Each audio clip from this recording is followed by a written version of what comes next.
I used to wake up every day with my shoulders up in my ears, my jaw clenched, tension radiating from my jaw all the way around my head and my neck. And then I discovered that I needed to start regulating my nervous system.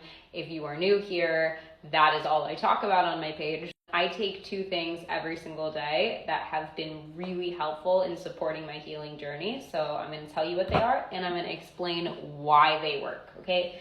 Really basic. First one is collagen powder. Specifically, hydrolyzed collagen is necessary. Hydrolyzed collagen peptide. Almost every powder collagen nowadays is hydrolyzed peptide because it's the one that we have figured out works.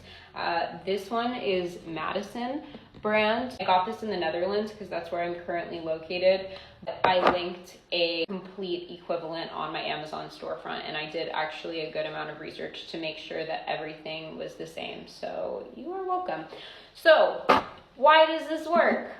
Basically, collagen is the scaffolding of all of our connective tissue. Let me say that again. Collagen is the scaffolding of all of our connective tissue. That means fascia, ligaments, tendons, cartilage, skin, and yes, bone. So for this specifically, we're going to be talking mainly about the fascia, but just be aware that collagen is super important in all connective tissue in your body, which is a huge amount of tissue in your body. So literal building block of you, this.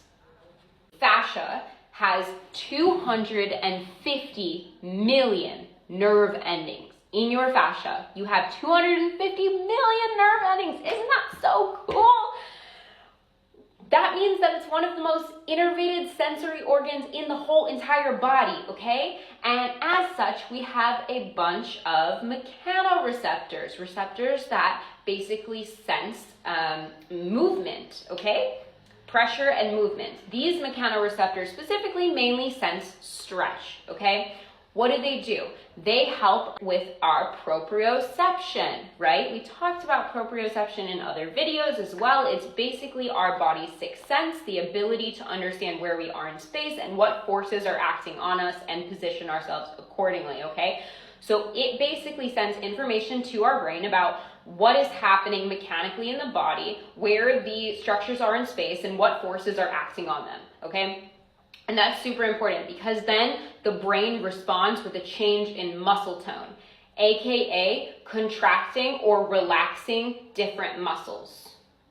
So if the proprioception is impaired because the mechanoreceptors in the fascia are impaired because there's not enough building blocks, aka this guy, then the signals going to your brain are going to tell your brain something that's not necessarily happening or not the full story. And when your brain doesn't have the full story, it sees that as a threat and it will start chronically bracing, aka chronic muscular tension, like shoulders to the ears, like clenched jaw, tension headaches, chronically tense hips, right? Anterior pelvic tilt, all of the above, chronic bracing patterns, okay? And what does a chronic bracing pattern do? It basically signals to the nervous system that there is a threat and it allows this pattern to perpetuate. It's a self-perpetuating pattern. So threat, brace, threat, brace, threat, brace. The more threat, the more brace, and vice versa, okay? So clearly, it's important to make sure that our fascia is healthy. Well, what's one of the easiest ways to make sure that your fascia is healthy? To supply it with the building block, the scaffolding that it needs to be working properly, aka collagen, okay? That's why I take collagen. Caveat here, collagen supports the structural matrix of fascia. It does not support generating hyaluronic acid like we talked about in the fascia video, which is the way that fascia basically moves layers on top of each other. That's like the lubricant of fascia is your hyaluronic acid. So still, gentle myofascial release is super important to stimulate the hyaluronic acid production, but it also definitely doesn't hurt to support the actual structure of the fascia with collagen. You might be asking yourself, doesn't it just digest when I take it orally? Like, doesn't my stomach acid just mess it all up? Yes, it would if we were taking whole collagen, okay? That's why we take hydrolyzed collagen peptide. What is hydrolyzed collagen peptide? It's actually not whole collagen. What it is it's a small amino acid chain. These amino acid chains are the same exact peptides that would be circulating in our blood when our body would naturally be breaking down old collagen that has run its course and make the way for new scaffolding for its connective tissue. So our body basically has these like street sweepers that are like checking, if the quality of the road is good, and when the quality of the road is too degraded, our body will naturally bulldoze the road, aka bulldoze the tissue, and break up the collagen. And then having those little pieces of collagen, aka the aminopeptides, in our blood is what signals to our body that we need to produce more collagen.